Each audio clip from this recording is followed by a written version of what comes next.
It's going to be. It's going to be a fun one. This is going to be fun. So we're now live. We're doing a little bit of a 5-minute countdown before we go fully into today's show. But just to kind of get everything set up, we've actually got the majority of the bodies involved. I think Andy Dickinson is trying his best to get jumped in as well, but everyone else is involved and everyone's ready to go. So we'll get into that very shortly indeed. Just a couple of updates off the back of last week. We posted a bunch of interviews on the Patreon, and those did very, very well. We're going to be posting some more tomorrow. Dan Berry has done a cracking job of recording some interviews with the Legion M guys. Sorry. Hang on, I'm going to have to turn some people. Over here. Mute some people. Hey, look who we saw here over here. Hold on. Hang on a second. Who are we with? Mate, are we live? We're live. Englishman. Yay! It's Sully. Oh, you doing, guys? What are the odds? What timing? How you doing, guys? Good. How's it going? How's the Good. Funko Here, booth? get on real quick. Sally? I don't want to crash the fun here. No. What's up, everybody? How you doing, man? I'm doing well. We have a beautiful day here. I'll tell you How's what, the listen. Funko booth been? Oh, how's the Funko booth been? We don't actually have a booth at this one this year. We're just actually here reporting from the floor onto the Funko channel. So we're walking around, grabbing video, talking to people, doing giveaways here and there. We got some of our super secret social media Freddies who've been giving away to fans who come and find us. So it's been fun to just travel around and enjoy the con. So basically, what you're trying to tell me is you're not working a booth hungover, you're just walking the floor hungover. Representing heroes within right here. Oh, yeah, exactly. We're both wearing the Heroes Within, too. I got my Flash hoodie finally. Nice. I understand. I mean, I understand that booth has been non-stop this week. Yeah, I had to wait to go see Tony. He forgot who I was because I was in line so long, but finally got to say hello to him and finally got some sweet gear. Excellent. Well, I'll tell you what, we're not really technically live yet, but we do have some viewers. If you just want to kind of give your impressions of WonderCon. Oh, sure. I don't want to hijack the show. No, go for it. Yeah. Tell us what you've been making of it. This is my first WonderCon, so really, I love Anaheim. Been here for D23 before, but as far as the show goes, compared to like San Diego and New York and some of the other shows in the country I've been to, much more chill. There's a lot more room on the floor. There's fewer people, which is nice. You got a little elbow room to move around. Lots of great artists. Love seeing the independent artists and getting to actually chat with them and pick up on prints and pins and then just walking around. It just it has more of a chill feeling, which I really dig. Cool. I mean, obviously you and I saw each other at Anaheim for D23, and that was a pretty busy show. I mean, what would you say compared to D23, would you say, for just kind of like ease of using moving around? The easy use getting around is about the same. The feel of the show itself is very different. You know, the vendors at D23 are much bigger. Just like they're established companies versus here has more of a small town con feeling with who's here. Like I mentioned, a lot of the artists and smaller vendors, which I like both sides of that coin. It's fun to experience both. Cool. Excellent stuff. And of course, Funko's been going down really well as well. There might be a few people who know who we are, so that's always nice. This is what happens when you're a goddamn celebrity nowadays. I won't use the word celebrity, but there are definitely a few people who recognize me, and that's always fun. Well, listen, I mean, so long as the big foam cowboy hat makes an appearance at least once. I kept it at home for this trip. I've got to get a big foam cowboy hat carrying case for future cons, just to make sure it stays minty fresh. I do have one question for you, Sully. How do you get one of those special Funko Con minifigs or figs? That's a great question. Yeah, we've got our social media funky I can't speak now. Freddy Funko Pop that we just got like a month ago, and we're giving them out in giveaways online. But then in person, basically just telling people on Twitter, hey, come find us. Tell us you listen to the Funko Funcast for a chance. We're giving out enamel pins. And then if somebody comes up and shows some real spirit for listening to the Funcast, we reward them with one of those Freddy Pops. Yesterday, we met a girl named Lauren who was literally jumping up and down, screaming at the top of her lungs. And we immediately gave her one because that was the kind of spirit we're looking for. You see, they always get the best fans. That's what we love about Funko. Oh, yeah, we have fantastic fans. Excellent. Listen, we'll let you get off and enjoy the rest of WonderCon. We're going to dive into the show. Listen, it's been great talking to you, man. Great talking to you. Good seeing you. See you in July, man. Thanks. See you. You too, brother. Yeah. Oh, fantastic. Okay, very quickly, I'll do a very quick the introduction, get it out of the way. Right, so yeah, we did the some Patreon posts. We're going to be doing some more this week. Like I say, we've got the Legion M CEO who's been interviewed. A couple of interviews, going to be posting those in the next couple of days, and then they're going to be public on Wednesday or Thursday. Do keep an eye on the Patreon page for more updates on that. Patreon.com/Englishman STCC. And of course, we'd love more people to jump in on these hangouts on a Sunday. And I know the timings have been a little bit weird, what with English Summertime kicking off today. So what we want you to do is make sure that you are aware of when we go live by subscribing. Please like this video, subscribe to it, to our channel. Do support us the best you can. It allows us to reach more people if you can do that. That's fantastic. Right, welcome to Talkin Comic-Con, a cup of tea with an Englishman in San Diego. My name's Leonard Sultana. Each and every week we talk Comic-Con, we talk the various cons around the UK and the US. We talk all sorts of entertainment news as well, and we really have a great time on a Sunday talking to some interesting people. Who I will now introduce because we've got ourselves my regular partner in crime. We've got Alyssa Franks from the Friends of Comic-Con Forum. Hello, Alyssa. How are you? I'm well, busy packing myself, getting ready for everything. Speaking of that, I am not going to be on the show next week due to I'm going to be driving my truck down to Philadelphia at that point. So I'm sure Leonard will be able to take care of the show without me. But it could be a car wreck. You never know. Listen, thank you very much. Thank you so much indeed for announcing that you're not going to be on the show at the top of the show, and there the numbers just tank. Thank you so much. Really appreciate that, Alyssa. Yeah. God, we should get a large cutout of Alyssa and just put it somewhere and just put a camera on it. I think we should I think everyone just needs one of those generally in life. No, it will be a well-run show next week. I am confident. Excellent. Okay, we'll quickly do the introductions because I know we want to dive straight into WonderCon and people want to get off. We've got ourselves Michael P. joining us from his little corner of Anaheim. How are you, Michael? Well, good morning. I'm having a really, really good time here at WonderCon, and went to a great party last night. And who did the damage? Oh, it was sponsored by Nerdist or something, and they sponsored the party. It has something to do. Well, you have to ask Andrew. Andrew's going to give you the information on that one. So let's blame it on Andrew. Blame it on Andrew.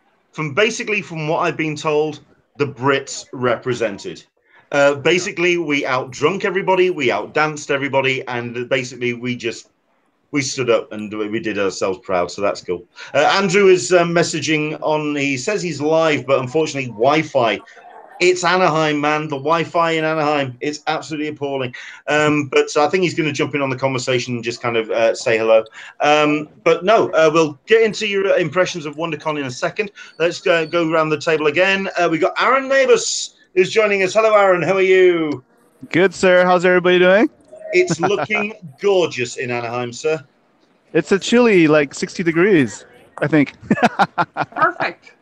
Perfect. Excellent stuff. We'll dive into your impressions in a bit, but how are you generally? How's the, away from the actual official WonderCon element, how's your social life been doing? How's the parties been? I haven't had a social life lately. I've been so busy. Fair enough. I'm living vicariously through Michael P. Fair enough. Fair enough. Okay, well, we'll get back to you two in a second because we really want to talk about WonderCon because it's been just following on social media, one hell of a weekend so far. And I want to try and work out if it's more a case of the social media going up a notch or the convention generally, but we'll get into that. But we also have Joel Meadows joining us. Hello, Joel from the UK. How are you? I'm all right. How are you doing, Leonard? I'm fine, thank you. Joel is joining us to talk about Portsmouth Comic-Con and also Tripwire magazine, and we'll get into him as well in a second. Joel, if you've got any questions for the guys as we talk WonderCon, please dive in because it's a roundtable thing. And oh, a bit of a choppy sound there. Is it? Might be a Wi-Fi signal. We'll see if we can get that sorted as we go. Excellent stuff. Right, so WonderCon Anaheim. This is obviously technically the baby sister convention of San Diego Comic-Con, organized by Comic-Con International. The thing is, it doesn't seem to be the baby convention anymore. It's over the last couple of years, it's obviously gotten bigger and bolder and brasher. But this year, it's certainly it's not just kind of messing around in the lower tier. It's top tier stuff. Brilliant guests, brilliant organization, great social media coverage, and they really have taken the new expanded space at the convention center to another level. Let's go to Aaron first. So your impressions first and foremost. I mean, you've been to WonderCon before. You know what it's been like in the past. With the new expanded space, how's it been?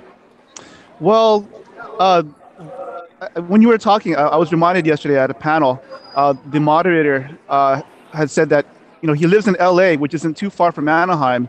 And he said it took him an hour and a half to get to Anaheim and an hour to find parking. So, I mean, that might be something they need to work on. But overall, I think the WonderCon experience for myself, I can only speak to what my experiences were yesterday. And I spent a good deal of it going off script because I had planned a whole day to go to panels, but instead, I got invited, by different creators to be interviewed. So I spent most of the day yesterday just doing interviews. But from what I can glean, price of being popular, man. Price of being popular. But from what I can glean, from small press to Artist Alley, it seemed like there was some pretty good action going on there. And definitely from the artists that I talked to, they did see a surge in business on Saturday versus Friday. So that's a good sign for them. Has it felt on the floor a little bit slicker? Oops, I don't know where that's come from. Has it felt a little bit slicker? Has it felt a little bit more? How's it felt in terms of presentation of the convention? I don't know. It seemed the same to me. It's really spacious. There's a lot of room, so I think a lot of people will, think that's definitely a plus, because I did see a lot of handicapped people around. So I'm sure even from their perspective, it's a definite improvement. Excellent stuff. What's been the highlights for you so far? I'm sorry, sir. You broke up a little bit. Yeah. What's been the highlights for you so far? Oh, basically, just sort of reconnecting with artists that I follow online. Some projects that they sort of have been, talking about are starting to come into fruition. So, that's why they started asking for interviews. So I have a few podcast interviews that I'll be loading up pretty soon. But basically, one thing that I found fascinating yesterday, I started off at a panel which sort of touched on how VR, it's sort of VR is starting to make inroads into everyday life, but it hasn't sort of reached that point yet. It's still sort of a novelty thing, which is sort of relegated to the entertainment and video game. And the panelists on that panel were saying, until it's sort of transferred into, say, the medical industry or to education, you won't get that growth that they really need to get VR off the ground. But to that point, there's a company called they do this thing called The Void. It's they have a Star Wars experience going on, and they're starting to expand. Like not only in Disneyland in LA, but they're planning to take over the world and have this high-end VR experience, like total immersion. So I'm looking forward to seeing how they expand that. So for the listeners out there who are interested, just look up Devoid and Star Wars. It's total immersion VR experience. They did it. They did something at D23 with Lucasfilm, and it's impressive. But I think they've taken it up a notch for the presentation that you're talking about, because they're also doing kind of like heat cannons and wind machines. So you really do feel that you're there, in the event. And to sort of like contrast that, starting off the day with such a high tech concept, I ended the day with a few podcast interviews with the Alterna Comics, and what they're doing is trying to bring newsprint back. So that was a sort of an interesting dichotomy there to sort of round out my day. Cool. I'm going to ask Michael to jump in on this one as well. Michael, how's it been in terms of the use of the new space at the convention center? Because obviously they've spent a lot of time and a lot of effort in expanding and doing work on the convention center. How's it been in terms of what they've done and what they've been presenting there?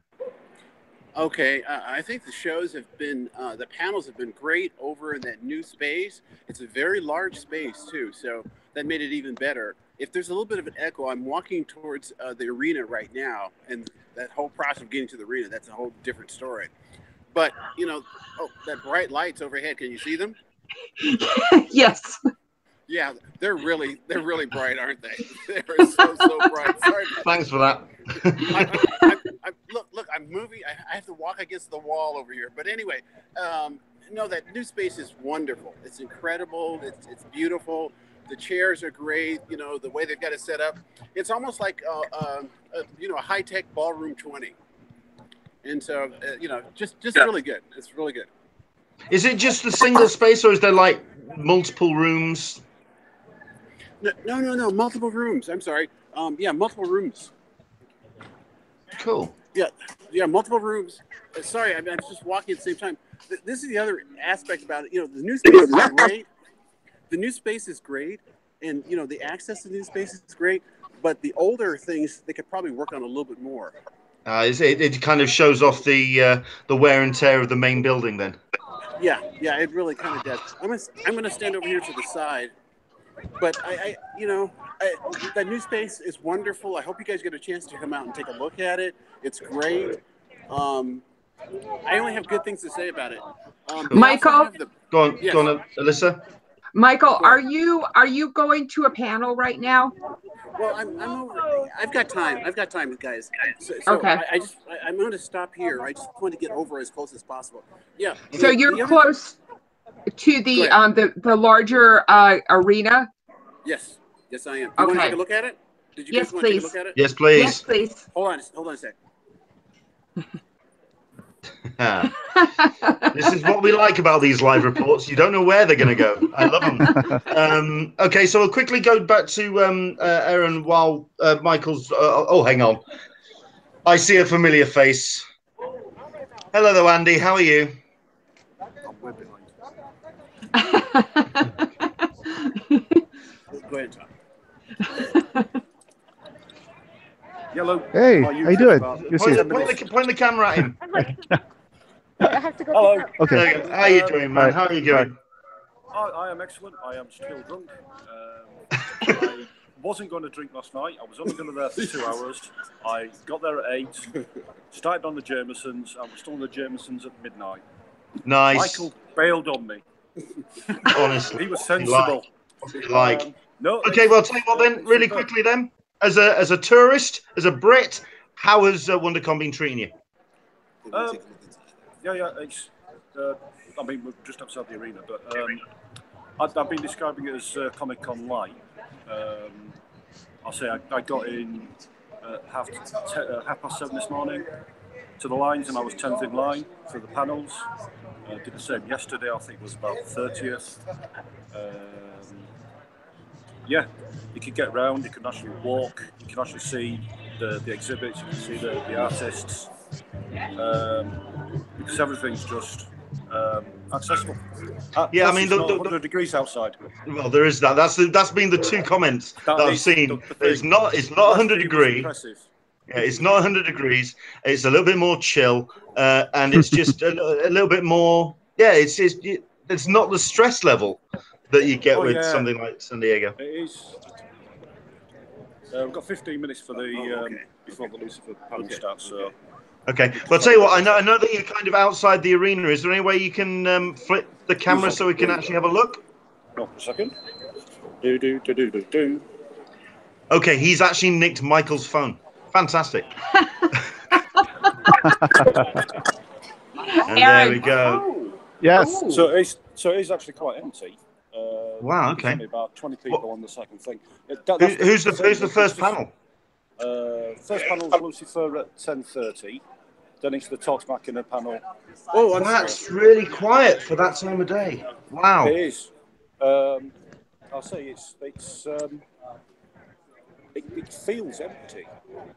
I mean, none of the panel, other than the Expanse panel that we went to on Friday, we got there quite early. I didn't realise that the Smithsonian Star Trek panel had been cancelled, so they actually started the Expanse panel an hour later from the published book.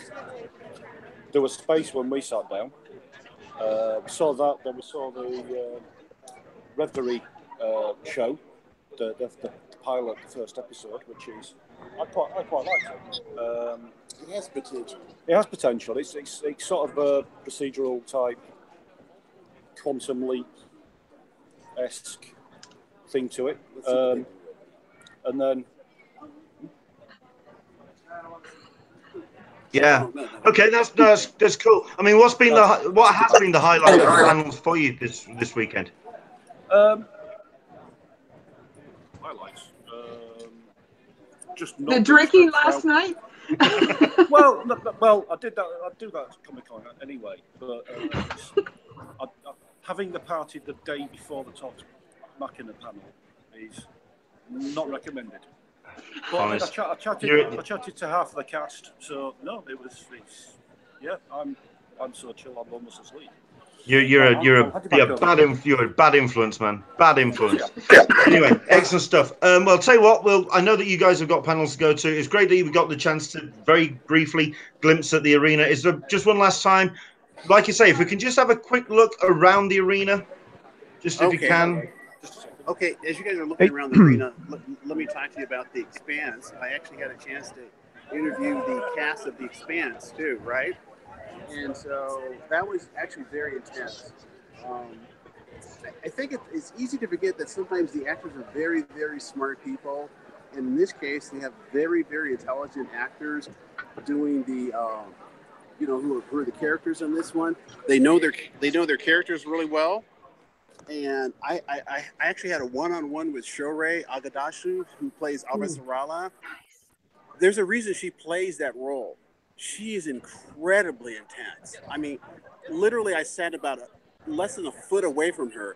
And with that kind of laser focus on you, number one, she's a beautiful woman, but the intellect that comes through, it's like you're just like, woo, wow. I was like, bam, bam, bam. And she, with one idea after another, because her insight into the characters and the other characters was phenomenal.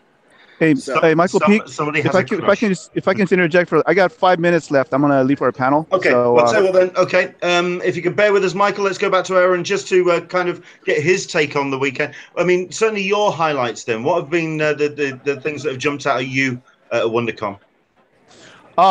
Yeah, as I referenced earlier, it's been mostly just interviews for me. So we're all about celebrating the creative spirit of Artist Alley and being a voice for independent creators. So whenever we get a chance to do that, especially at conventions, we'll take that opportunity.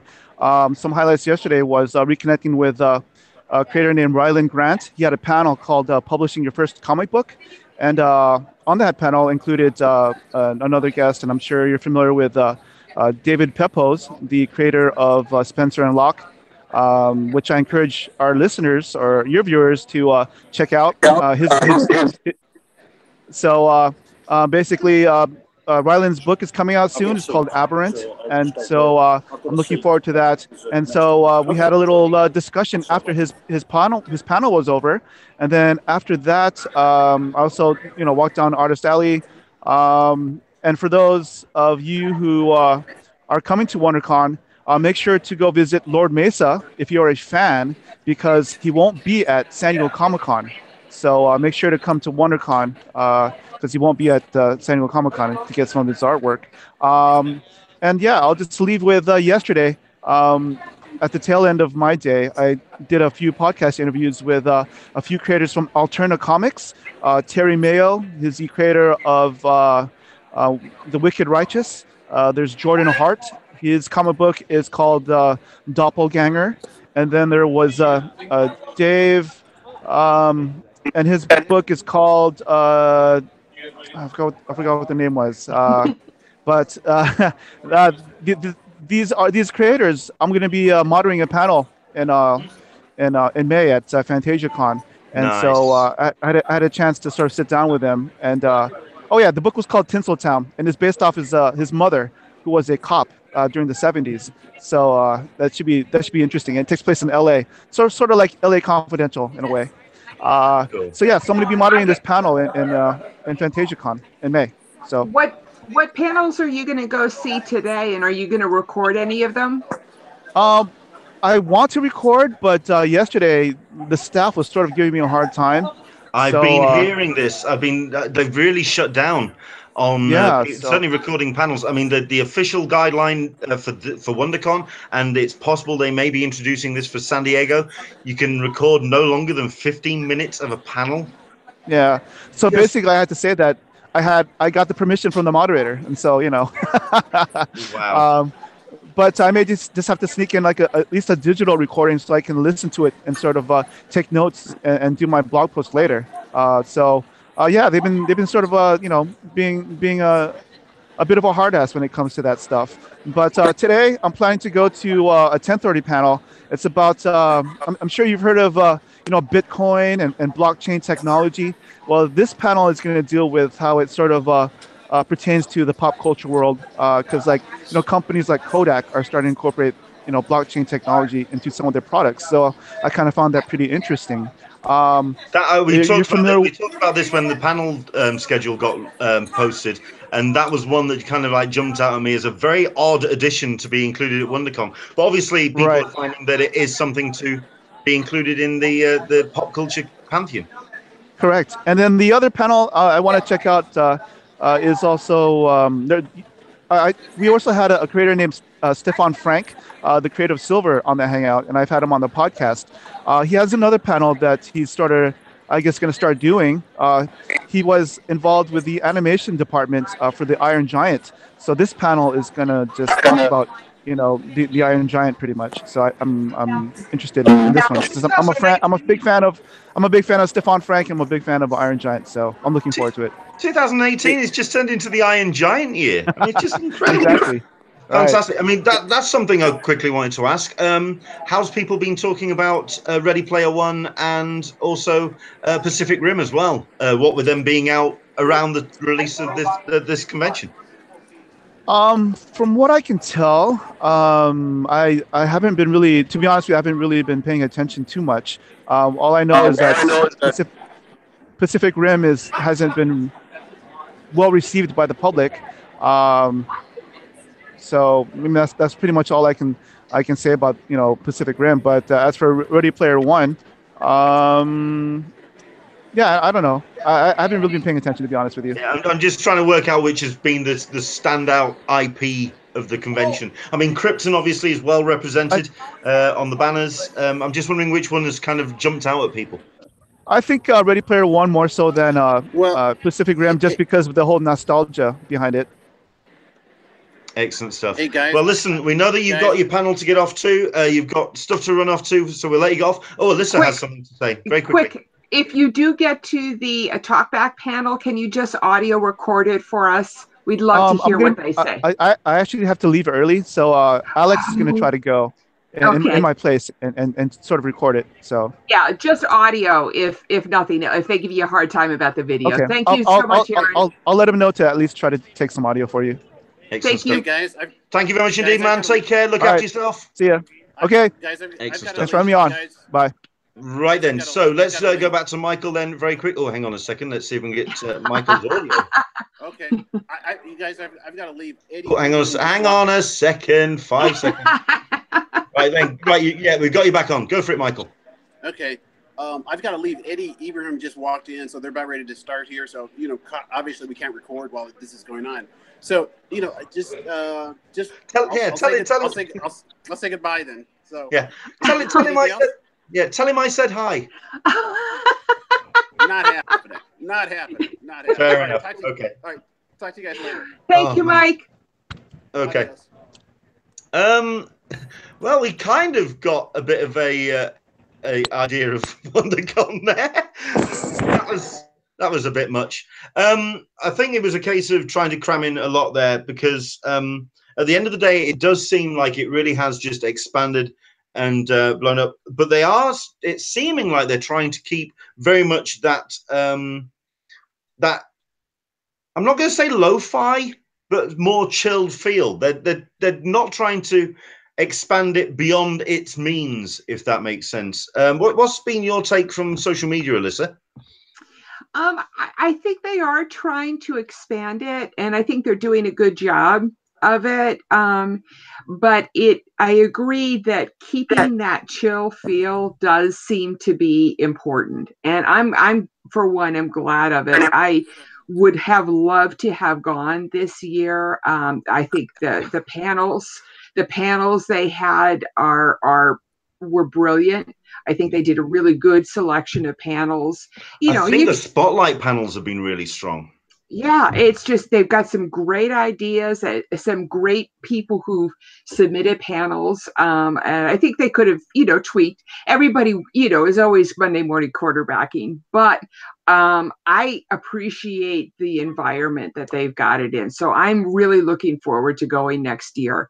That's my goal. I was very surprised at the how quiet the arena looked. Then again, it's a Sunday, but Lucifer's not that weak a panel, and I expected that to be a little bit stronger, perhaps. But who knows? I mean, I think the general consensus of the comments that are coming through is basically, we wish we were there, and I think it's just turned into a must-attend convention. It's not just kind of like a secondary choice anymore. It's gone up a notch, and it's turned into something much impressive. So yeah, we're going to do our best to try and get a little bit more information about WonderCon, and we'll be posting that on both of our sites over the course of the next couple of days. Right, I know somebody else that is in terms of a convention and trying to raise things up, certainly here in the UK, because whereas in North America you have conventions every week, we're getting that kind of way in the UK, but that means that we do have to kind of represent and stand out from the crowd, and that's where Portsmouth Comic-Con comes in. It's a brand new event which is going to be taking place in the first weekend in May, and we have one of the organisers of the event joining us today. We've got Joel. Hello there, Joel. How are you? Hello, Leonard. Yes, very well, thanks. How are you doing? Oh, hang on. Can you hear me? Hello? No, I dropped out. Can you hear me? Oh, we're having a problem with your audio, Joel. We'll be right with you as soon as Leonard gets it figured out. Yep, try again. Can you hear me now? Yes. There we go. Excellent stuff. Well, welcome to live TV. Live TV. Yes, I've done one of these before, so I know. Okay.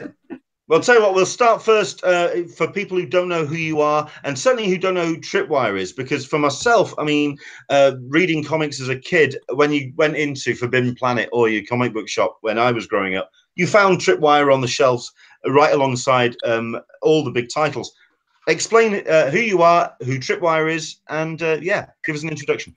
No problem. Tripwire started as a fanzine back in 1992, and we quickly moved on to sort of a colour magazine, and then we switched to the web in 2015. So we've been a website for the last 3 years. So we basically cover comics, film, genre, TV, books, basically whatever takes our fancy. And so we're heavily involved with the Portsmouth Comic Show. Excellent stuff. Because it wasn't your idea, was it, for Portsmouth Comic Con? It was actually organised by the Guildhall, wasn't it? That's correct. The venue contacted us, and they said that we know you've had, well, it's just over 25 years now, so we've got the experience of working in comics and related industries. So they said we thought you'd be the perfect choice to put a show together in the UK in what is, I think, the premier venue in the city of Portsmouth. Excellent. I mean, like I said in my introduction, it is a case of kind of getting people's attention. Because there is a lot of conventions here in the UK, which are mostly around, I'd say a large percentage of Comic-Cons here in the UK are more pop culture events. So it's more television celebrities, if you want to use that term, vendors of various tat. And there are a couple of quality events. And that's obviously where you're trying to aim for. What was your goal? What was your thoughts when you got approached about trying to stand out in this very busy convention calendar? We thought we'd try and play to the strengths of the actual place itself. Portsmouth is located, it's easy to get to by train from London, from Bristol, from Brighton, from Hastings, even places like Exeter and Plymouth. And it's, you know, the north of England has two very good shows. It has Thought Bubble and it has the Lakes. These are two very good established shows, but the south of England is less better served, should we say, by comic shows. And there obviously are people, you know, people like Shane, obviously putting on the Margate show. And we wish him all the best with that. But I guess it's a different kind of show, you know, to what we're planning. And we thought that, as we placed the strengths of the place, and we thought we would gather together some people, some of whom are sort of friends I know in the industry, people like Walter and Louise Simonson, Tommy Lee Edwards. We thought we'd have a good cross-section of quality comic creators. We've also got a guy called Gary Pollard, who's a prosthetics guy who's worked on Doctor Who, Ulrich Ziegler, who's a concept artist who's worked on Game of Thrones and Ready Player One. So we've got a really good mix of people, and we wanted to make sure that it was going to be a good mix. So if we were going to have film and TV, it was going to be from all the concept or the production side, because to be quite honest, getting actors in is a very expensive business, and it's quite hard to justify spending that kind of money. But we have Doctor Who represented. You know, we also have the basement is taken over by the Gosport Steampunk Society, which is going to be amazing. So they've built a submarine replica. So it's going to be an amazing weekend. Cool. The one thing that I also was struck by was the level of international talent that you've got involved. I mean, you've got Rafael Albuquerque, who's just I'm a huge fan of. Sorry. He's a phenomenal artist, Rafael Albuquerque. Yes, certainly. Yeah. I mean, how important was it? I mean, this is your first year running Portsmouth. How important was it to get international talent on your first year? Is it kind of required for a convention to kind of to go that strong? I mean, you could have easily just gotten UK talent to kind of build from this event. You seem to be starting very strong on an international level. Well, I think it was actually. I think, you know, going back to Tripwire, I've always tried to punch above our weight. And so we wanted to apply the same principle to the show. And we thought, you know, all people can do is say no. So we've asked for a lot of big names. We've got, you know, Walter and Louise Simonson have been over in 10 years, which is pretty impressive. And in the intervening 10 years, we've had 3 very big Thor movies. And obviously Ragnarok is a series that's getting a good buzz. You know, we've got Tommy Lee Edwards, he's worked in film, he's done a lot of comic stuff. We wanted to make sure this was a show that would have a lot of international appeal. And having someone like R.M. Guerra, obviously, who's done the goddamn for Image and a wonderful run on Scalps, and Albuquerque, obviously, who's got an amazing CV. We wanted to make sure that it wasn't just, you know, Church Hall Con in Portsmouth. You know, I mean, there are shows, you know, and I'm not sort of taking away from that, but, you know, we wanted it to be a proper sort of comic convention with the kind of elements that we see when we go to New York and we go to American shows. We wanted to kind of bring a little bit of that to the south coast of England. Is it a case of with Portsmouth, a case of looking at the American model when it comes to putting a convention together? I mean, like you say, you've been to New York Comic Con, you've been to some of these American shows.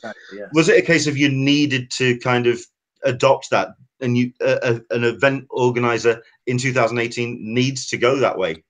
I think that's true. I mean, if you want a show that is going to be ambitious, that's going to attract people from outside of the local catchment area, and we're getting people from London, we've got people from Ireland, we've got people from the US actually coming to our show, which is really interesting. I found that out yesterday. I went to see someone at Orbital Comics in London, which is kind of weird. It feels a bit like Coles to Newcastle a little, but maybe we feel very flattered. So yeah, I think if you're going to have a show that is going to punch above its weight, it's going to be a big UK show. You've got, the two big shows in the north, and I think you have to compete. And to be able to compete, you really have to offer people guests that they either haven't seen in a long time or haven't seen before. Like Dave Dorman has never been over to the UK before, and he's a great guest, and I'm excited that we've got him at the show. So we want to give people kind of the US con experience, but on the south coast of England, if you like. Okay. Whose idea was it to run a 2-day convention? Was it Portsmouth or was it yourself? I think it was us, actually. I mean, the thing about a one-day show is absolutely fine, but I think if we want to set up our stall and say that we're serious, I think 2 days it's a better sort of show to put on. I think it shows that we're serious. Their one-day shows are fine, but I think 2 days, and we've managed to attract so much talent that we couldn't really pack them into 1 day, to be honest. Fair enough. I just went to your website, portsmouthcomiccon.com. Yes. And just was looking at the amount of guests that you have. Ben Templesmith is going to be there too, in addition. And it's Sean Phillips, Dave Dorman, as you said, Dave Dorman, Kevin Jenkins, Russell Walker. It's amazing. Frank Quitely. That's really it's an impressive list of people who are going to be there. This is on May 5th and 6th. Free Comic Day, actually. The Saturday is Free Comic Day, which has been a bit of a double-edged sword, because some retailers have said that they can't set up because it's the busiest day of the year for their shops. But it also brings in a lot of interest because Free Comic Day is big over here. I mean, the London shops do really well. There's a huge buzz in the UK for Free Comic Day, so we're hoping to sort of grab a little piece of that for the show. Mm-hmm. Have you been having a hard time? You said you were having a hard time getting comic vendors into your show floor? We've sold out of the hall. It's just certain shops they would have come, except it clashes with Free Comic Day. So I think we may push it back a week for the second year. Yeah. Has it been a case of also having the Tripwire connections that you've been able to get these kind of this kind of connect? I mean, to get Frank Quitely that's a get. That's something else.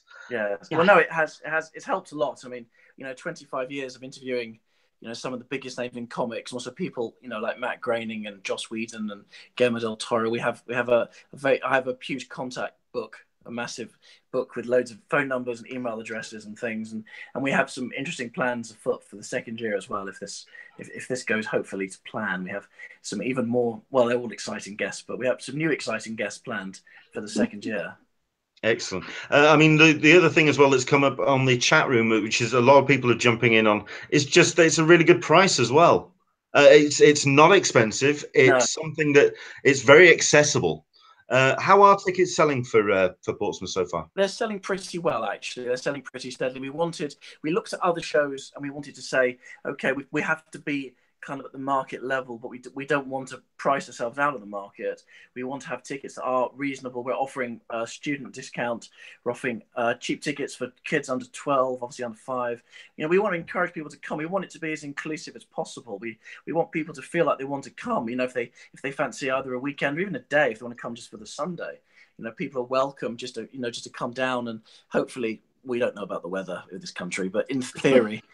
In May in Portsmouth, it should actually be sunny and it should be nice, and it's a lovely city. There's a lot there. There's a lot of other attractions. There's the Mary Rose, which is Henry VIII's ship.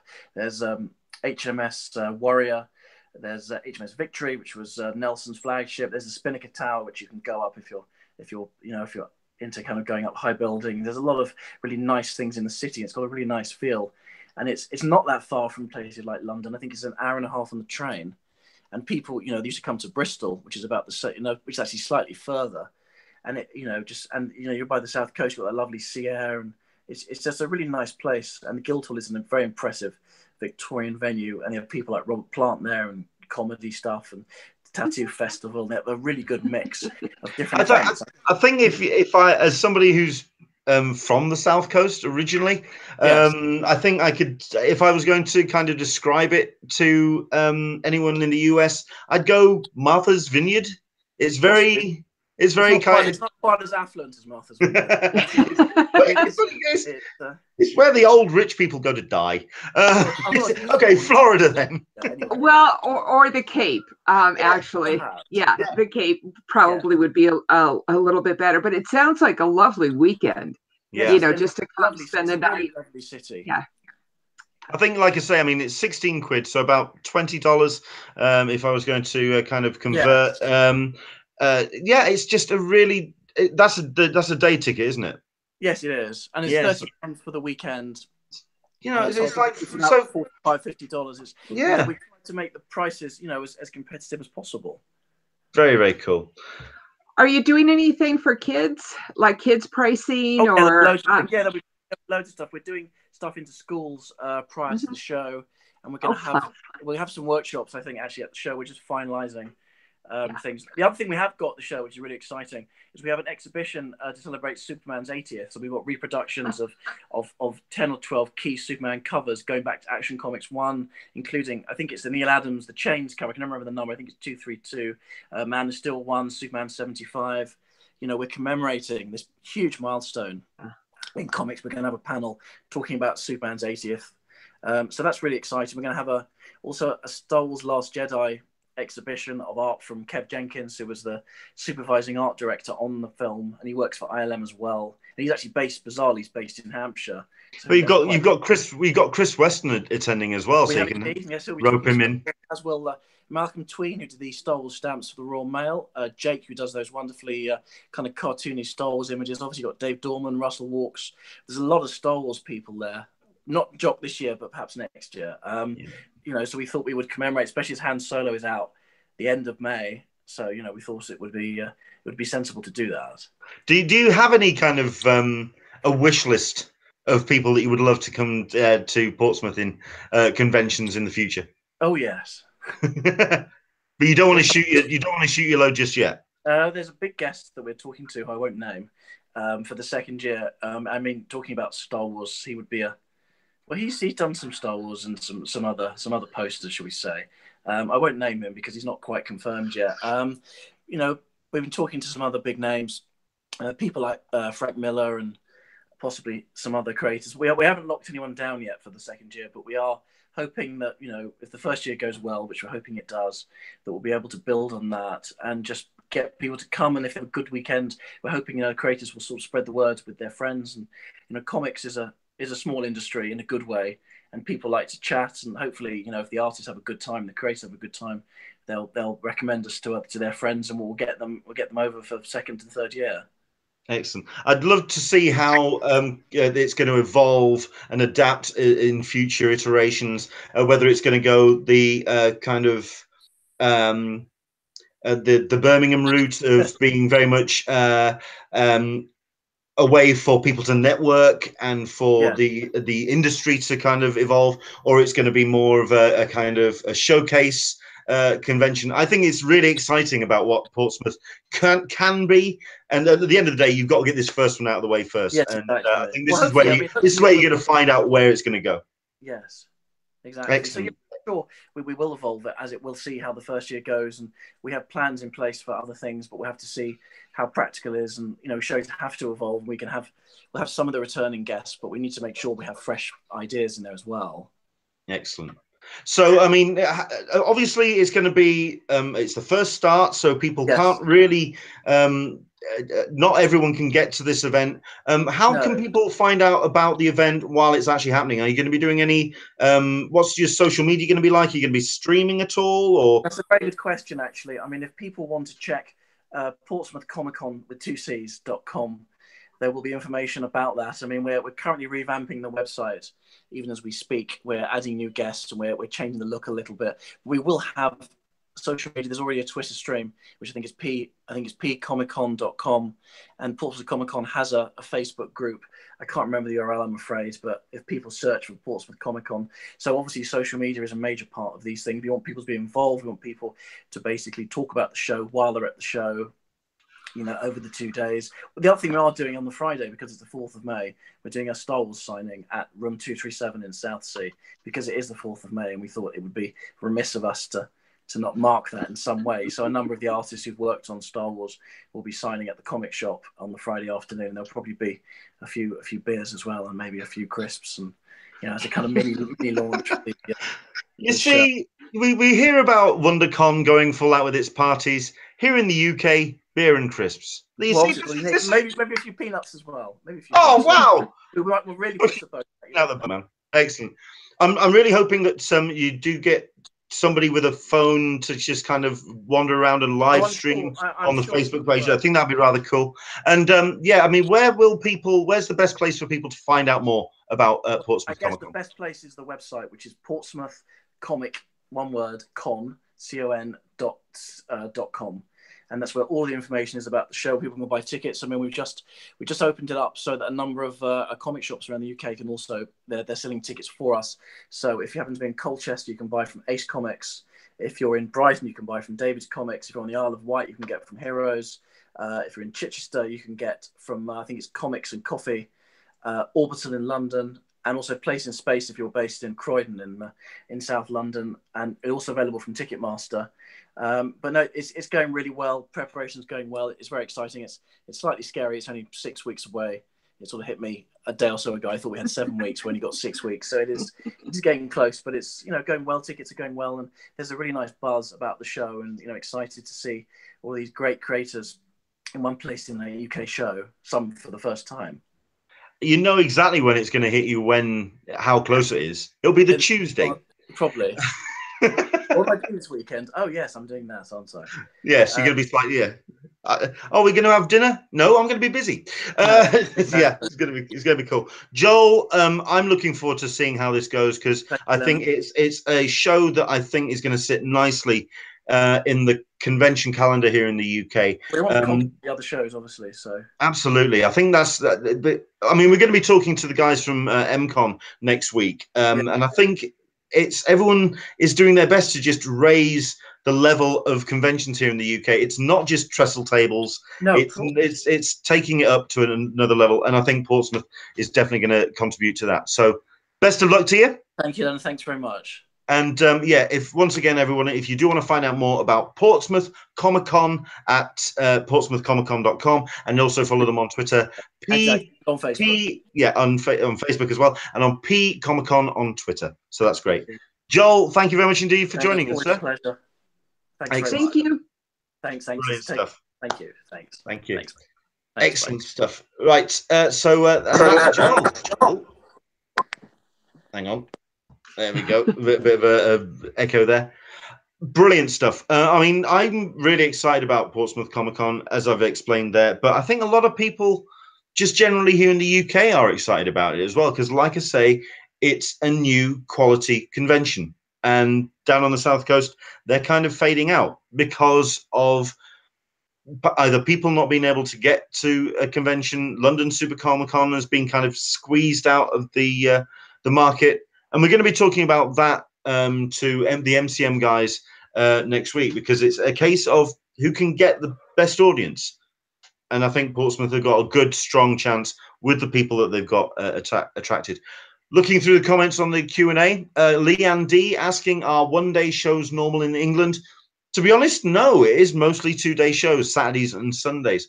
I think MCM are starting to introduce more the US style of having Thursdays and Fridays, but it is more the Saturdays and Sundays.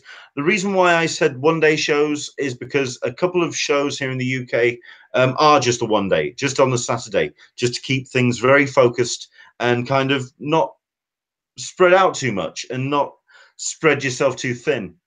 So you do have stuff like Ice. You have the Nice show in, I want to say Nottingham, but I know for a fact I'm wrong. You've got a couple of shows which are just the one one day. But I here in the UK, and I'm certain in the US, Alyssa, you'll probably chime in on this one.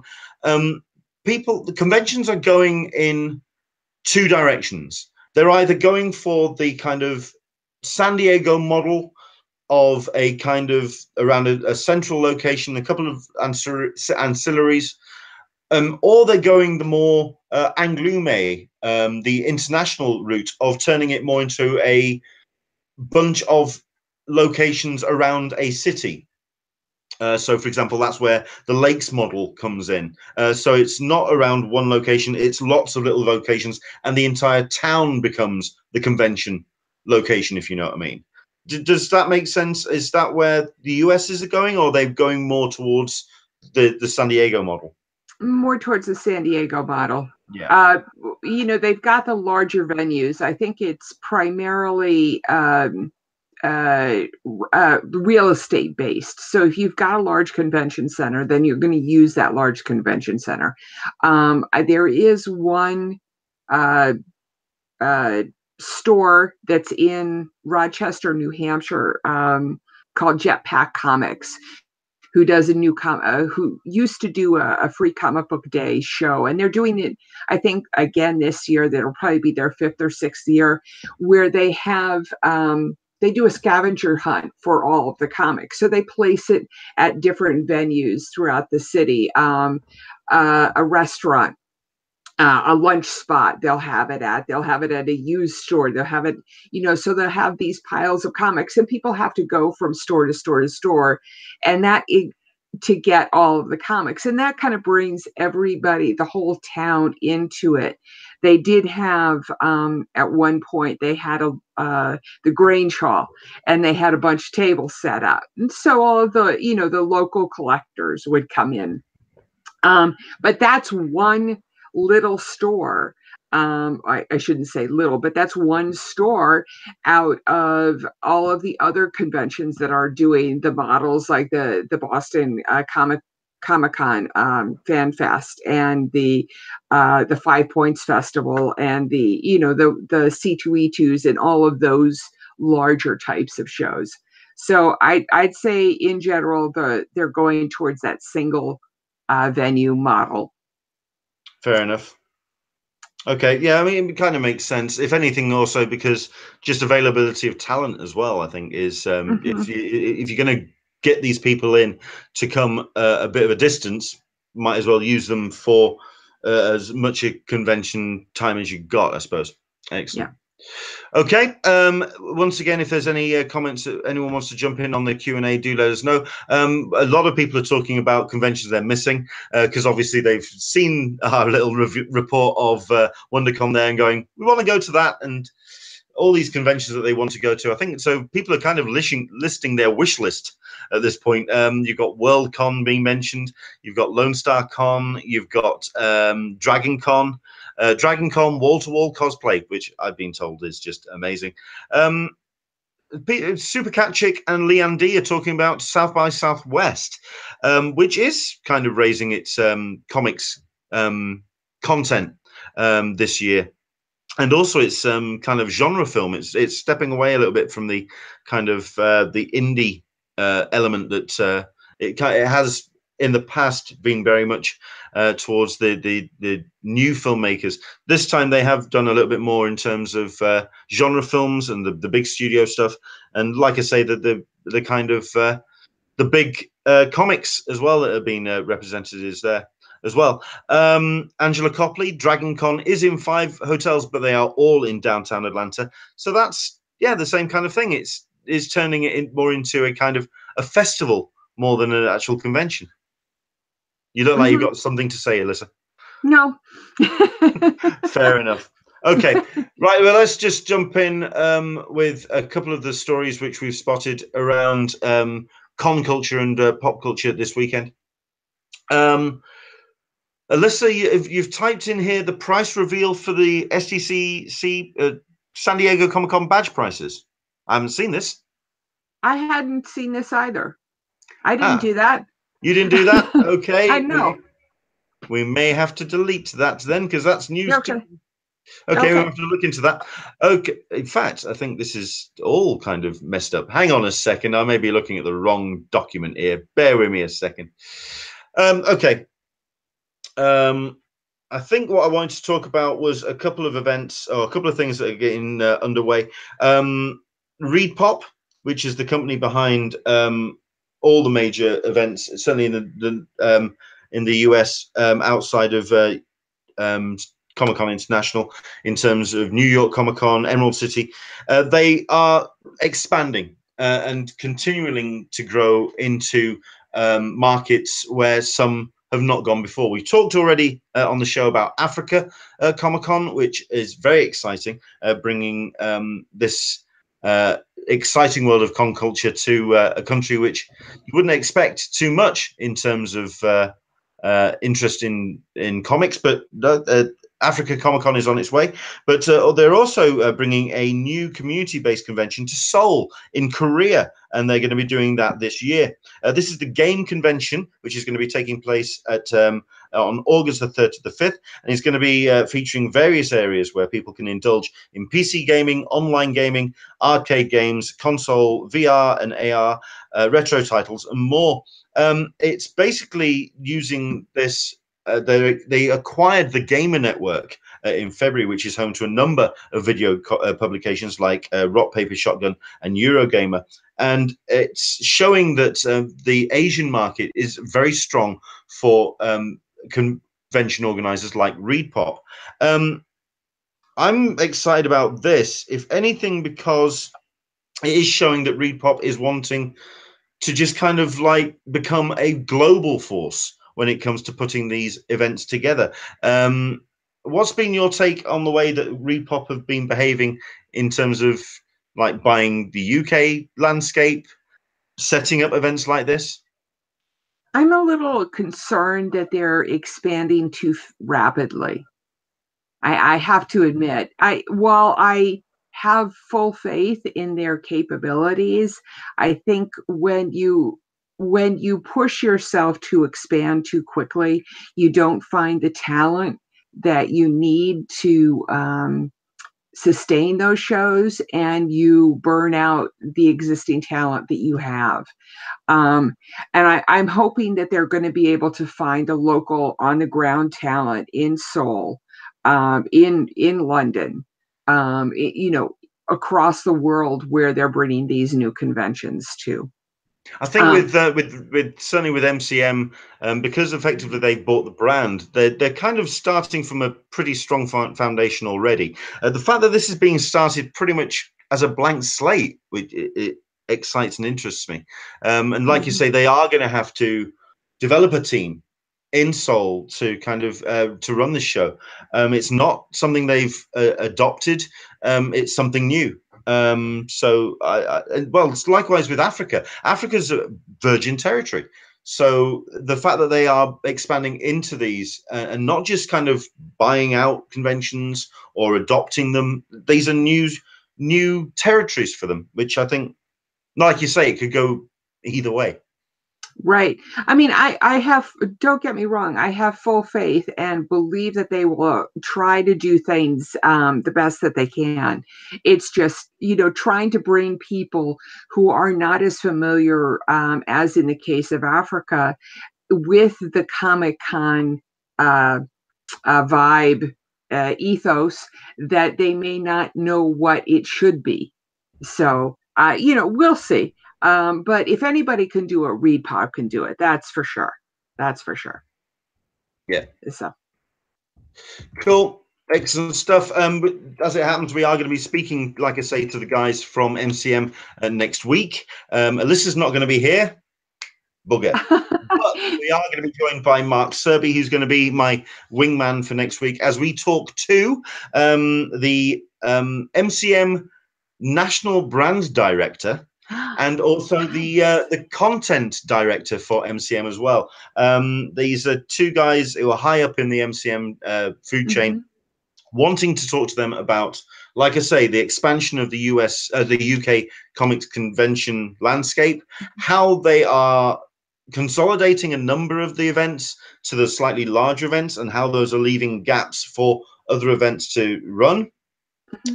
It's just showing a lot of, they're being very bold with what they're doing. This sounds like a wonderful show that you're gonna do. I'm kind of sad that I'm not gonna be there for it. Oh no. Well, you can watch on the replay. Never mind. I will absolutely watch it. It sounds like it's going to be a very good show.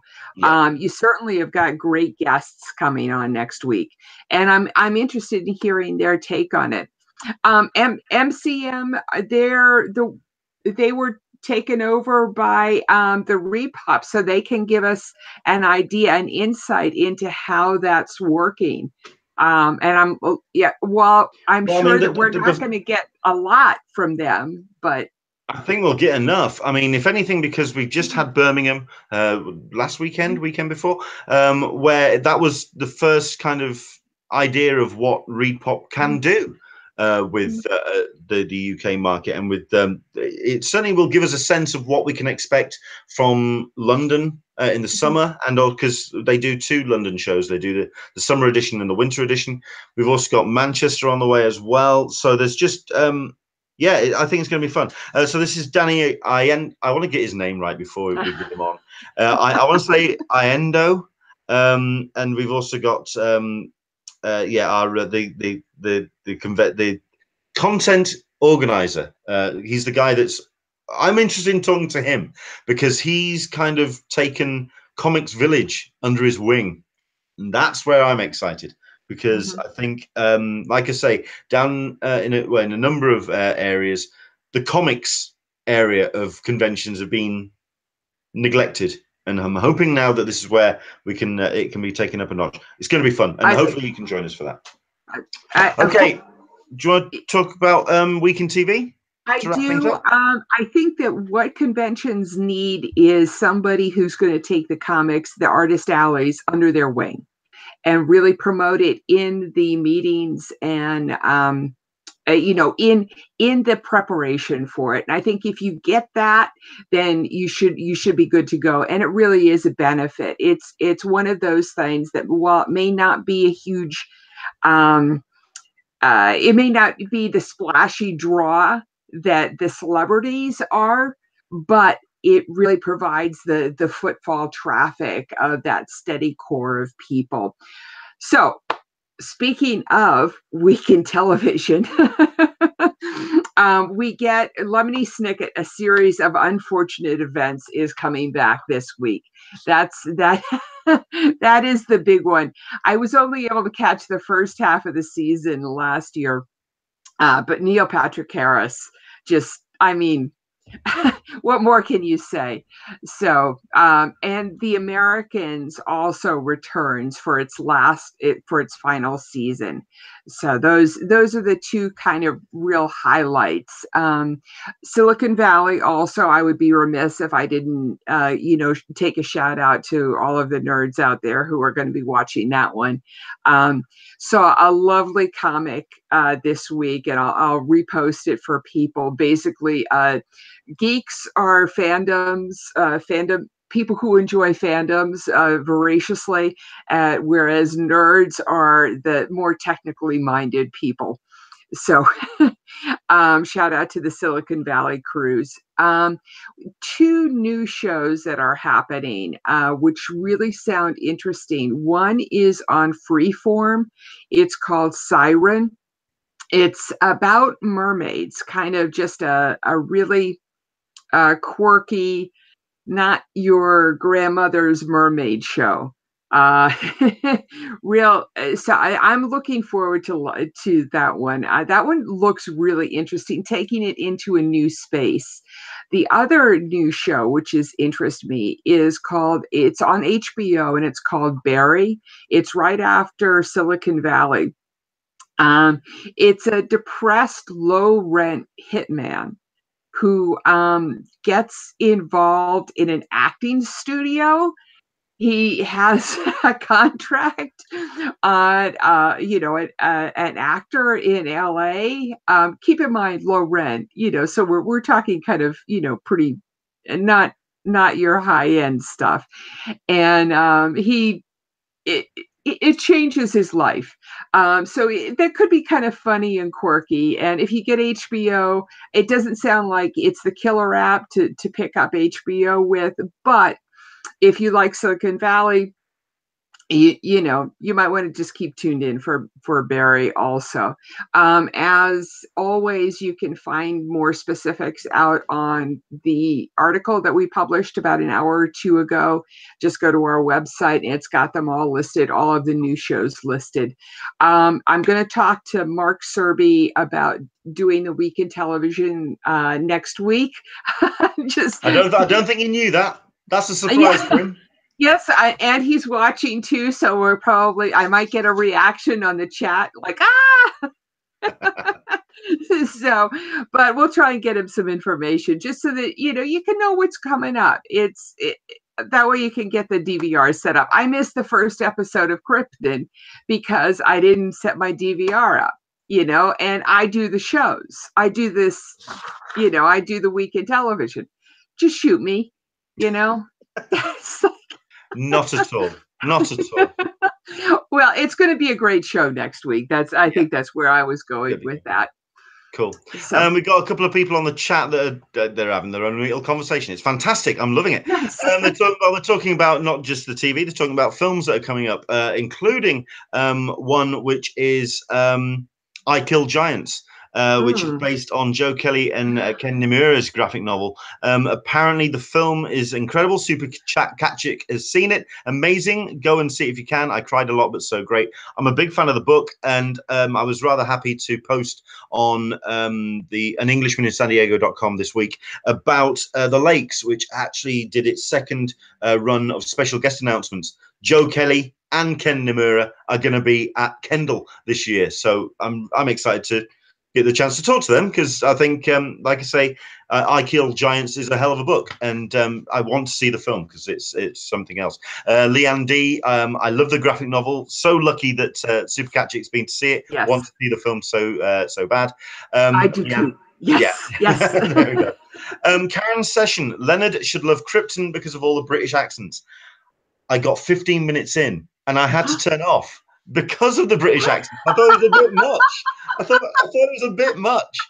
I don't know. I am going to give Krypton episode 1 another crack next couple of days, so we'll talk about that very quickly next week. For Super Katchik, for Workaholics fans, Game Over Man on Netflix is hilarious. Seriously, make you belly laugh, cry. Warning for those with little ones, it's definitely NC-17. Okay. You can't say further than that. I have no problem with that. In fact, the other thing that is coming on screening or streaming pretty soon, which I'm going to have to find a date for it. I'm sure somebody's watching that has the date for it. I want to see Cobra Kai. I want to see this new Karate Kid series.